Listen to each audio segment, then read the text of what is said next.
السلام علیکم ورحمۃ اللہ وبرکاتہ نحمدہ ونصلی علی رسولہ الکریم اما بعد فاعوذ باللہ من الشیطان الرجیم بسم اللہ الرحمن الرحیم رب اشرح لی صدری ویسر لی امری واحلل عقدۃ من لسانی یفقہوا قولی رب زدنی علما رب زدنی علما رب زدنا علما اللہم فقہنا فی الدین رب یسر ولا تعسر وتمم بالخیر رب ارحمہما کما ربیانی صغیرا رب ارحمہما کما ربیانی صغیرا رب ارحمہما کما ربیانا صغیرا۔ آج ہم سورۃ الاعراف کی آیت نمبر 34 سے پڑھیں گے انشاءاللہ۔ بسم اللہ الرحمن الرحیم۔ وَلِكُلِّ أُمَّةٍ اور ہر امت کے لیے آجَلٌ ایک وقت معین ہے۔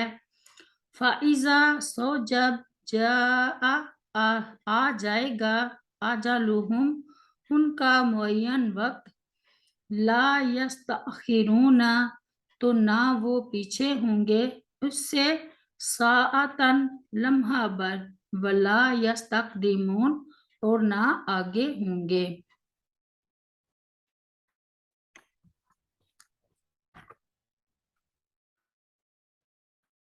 میعاد معین سے مراد وہ مہلت عمل ہے جو اللہ تبارک و تعالیٰ نے ہر گروہ کو آزمانے کے لیے عطا فرمایا ہے کہ وہ اس مہلت سے فائدہ اٹھا کر اللہ تعالیٰ کو راضی کرنے کی کوشش کرتا ہے یا اس سے بغاوت و سرکشی میں مزید اضافہ ہوتا ہے۔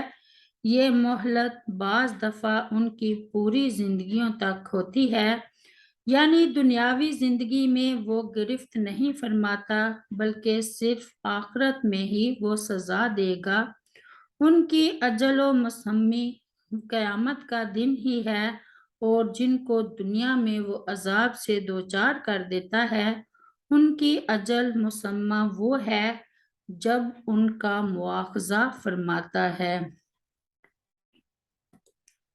اللہ تعالیٰ نے ہر قوم اور ہر زمانے کے رہنے والوں کی موت و ہلاکت کا ایک وقت مقرر کر رکھا ہے۔